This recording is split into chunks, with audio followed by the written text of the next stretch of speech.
हरि ओम। गुरुर्ब्रह्मा गुरुर्विष्णु गुरुर्देवो महेश्वर गुरु साक्षात् परब्रह्म तस्मै श्री गुरुवे नमः। प्रणाम्यं शिरसा देवं गौरीपुत्रं विनायकं भक्तावासं स्मृहे नित्यमायुकामार्थसिद्धे। वक्रतुंड महाकाय सूर्यकोटिः समप्रभ निर्विघ्नं कुरु मे देव सर्वकार्येषु सर्वदा। लंबोदरं नमस्तुभ्यं सततं मोदकप्रिय निर्विघ्नं कुरु मे देव सर्वकार्येषु सर्वदा। सर्वविघ्नविनाशाय सर्वकल्याणहेतवे पार्वती वीर्यपुत्राय श्री गणेशाय नमो नमः।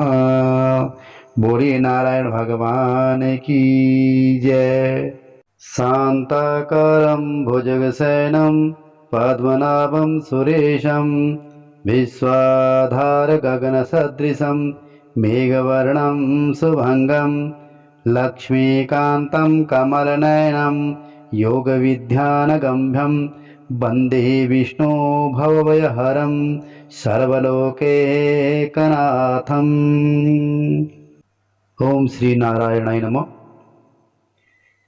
सब प्रकार के विघ्नों का नाश करने वाले तथा सारी सृष्टि की जो पालन करने वाले श्री गणेश जी, ज्ञान के दाता श्री सरस्वती जी, सब पुराणों के कर्ता श्री व्यास जी तथा श्री गुरुदेव के चरण कमलों में नमस्कार करके भगवान की श्रद्धा और भक्ति रस में डूबे हुए हम आपको कार्तिक मास की कथा सुनाते हैं। बोली नारायण भगवान की। कार्तिक मास का ये पहला अध्याय है। हम आपको पहले अध्याय का श्रवण पान करवाते हैं कि नैमिषारण्य में वास करने वाले शौनकादि 88,000 ऋषि श्री सूत जी से कहते हैं कि हे ब्राह्मण, आप हमारी इस घोर कलयुग से रक्षा करने के लिए कोई सरल उपाय बताएं। उनका यह प्रश्न सुनकर श्री सूत जी कहने लगे कि हे ऋषियों, भगवान के चरणों में तुम्हारी अटल भक्ति देखकर मैं तुम्हें कार्तिक महात्म्य की कथा सुनाता हूं, जिसके सुनने मात्र से मनुष्य के सब पापों का नाश होकर अंत में वैकुंठ में वास हो जाता है। सो आप सभी सावधान चित होकर इस कथा को सुनिए। बोले नारायण भगवान की जय।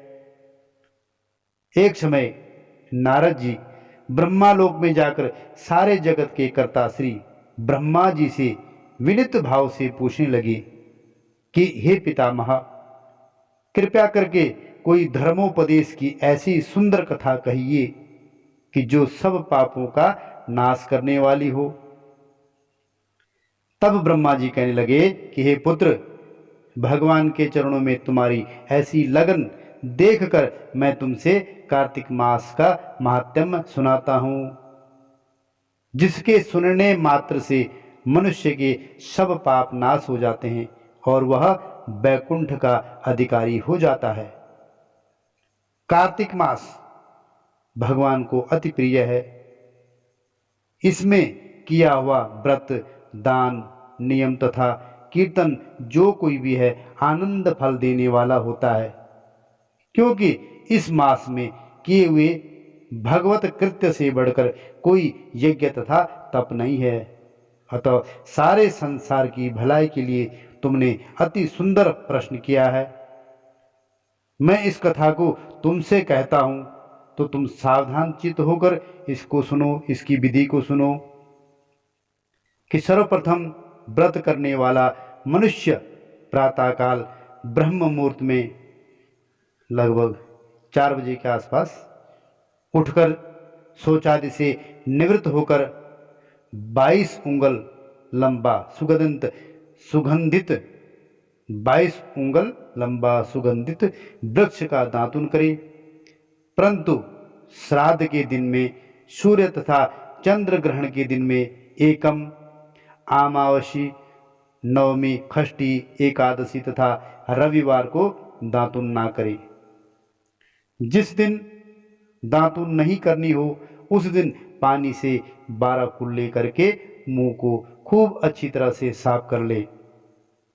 जब 2 घड़ी रात्रि रह जाए तो काले तिल, चंदन, चावल, फूल या कुशा लेकर तालाब में, कुंड में, नदी या संगम तथा किसी भी तीर्थ स्थान में जाकर भगवान से प्रार्थना करें कि भगवान, आपकी और श्री लक्ष्मी जी की प्रसन्नता के लिए मैं कार्तिक मास का स्नान करूंगा।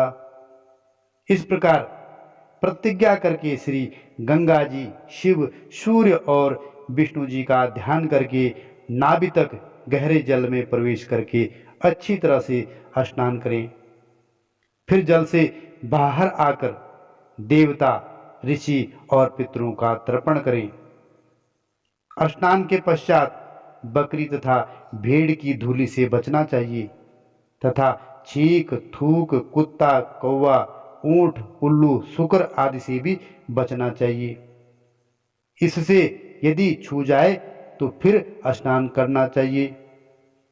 असत्य की वार्ता से बचना चाहिए, असत्य नहीं बोलना चाहिए। इसके पश्चात षोडशोपचार विधि से श्री नारायण भगवान का पूजन करें, भगवान को अर्घ दें, भगवान की प्रार्थना करें। भगवान श्री राधा सहित मेरी इस अर्घ को ग्रहण करें। इस प्रकार प्रार्थना करके भगवान श्री नारायण को 16 चीजों का दान करके उनका पूजन करें। 16 चीजें कौन कौन सी? आवान, पाद्य, अर्घ, आचमन, स्नान, वस्त्र, चंदन, अक्षत, पुष्प, धूप, दीप, नैवेद्य, तांबुल, पुंगी फल, दक्षिणा और नमस्कार करके भगवान की मूर्ति को अर्पण करके तुलसी की मंजरी से भगवान का पूजन करना चाहिए। इसे ही षोडशोपचार पूजन कहते हैं। इस प्रकार जो मनुष्य भगवान श्री नारायण का इस पवित्र मास कार्तिक में षोडशोपचार पूजन करता है उसकी हर मनोकामना पूर्ण होती है। इसी प्रकार से कार्तिक महात्म्य का यह पहला अध्याय संपन्न होता है। बोलिए नारायण भगवान की जय। सर्वे भवन्तु सुखिनः, सर्वे सन्तु निरामय, सर्वे भद्राणि पश्यन्तु, मा कश्चित् दुःखभाग् भवेत्। ओम शांति शांति शांति सुशांतिर्भवतु।